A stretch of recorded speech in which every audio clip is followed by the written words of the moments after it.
Ya, alhamdulillah jamaah kami di atas dan untuk semua golongan. Baik. Di atas dan untuk semua golongan kami sekarang ini. Semua salah hidayah tauhid kami rangkul supaya jangan ribut. Bagaimana caranya? Bahwa ada yang pakai jubah, ada yang Ya. pakai sarung, ada yang pakai celana panjang, ada yang pakai celana jeans. Semuanya sepakat menutup aurat itu wajib. Bahwa ada yang pakai usoli, ada yang nggak pakai Ya. usoli, ada yang bismillah jahar, ada yang bismillah sir, Ada kunut. ada yang pakai kunut, ada yang nggak kunut. Ya. Tapi semuanya sepakat bahwa sholat subuh Sah. wajib. Nah, cuma Nah, maka pada perkara yang kita sepakati, ya kita sepakat. Nah, ta'awan fi mattafaqna. Iya. Mari kita bekerja sama pada yang kita sepakati.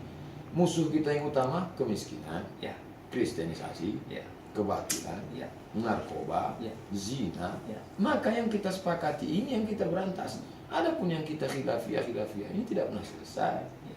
Maka Sampai akhir zaman saya. akhir zaman maka perlulah dibangkitkan Selain doa, semangat, membangkitkan semangat mempelajari fikih perbandingan mazhab. Alhamdulillah calon doktor perbandingan mazhab dari Al Azhar dari sini, Ustaz Awal Zikri manfaatkan ini. Yang terakhir Ustaz, kitab apa yang harus kita ajarkan bagi mereka yang baru bertobat, baru mengenal Islam? Bisa kasih kitab Orang apa yang saja? baru Islam ini jangan terlalu kita bebani ribet sehingga dia melihat Islam ini akhirnya dia takut. Maka kata Nabi, yassiru wala tu'assiru. Beri kemudahan, jangan dipersulit. Basyiru, berikan kabar gembira, wala tunaffiru, jangan buat dia lari dari Islam. Maka untuk fikih simpel sederhana, fikih Islam Sulaiman Rasul.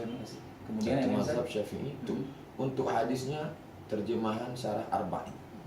Untuk tafsirnya pilih tafsir surat-surat pendek dari mulai amma yatasaalun ke bawah, karena itu cerita tentang huru hara hari kiamat. Iya. Maka ketika dia nanti tahu kita ni akan bangkit, kita ni akan mati, kita ni ada, situlah bangkit semangat untuk beribadah. Makanya Syekh ulama dulu memulai tafsirnya dari juz 30.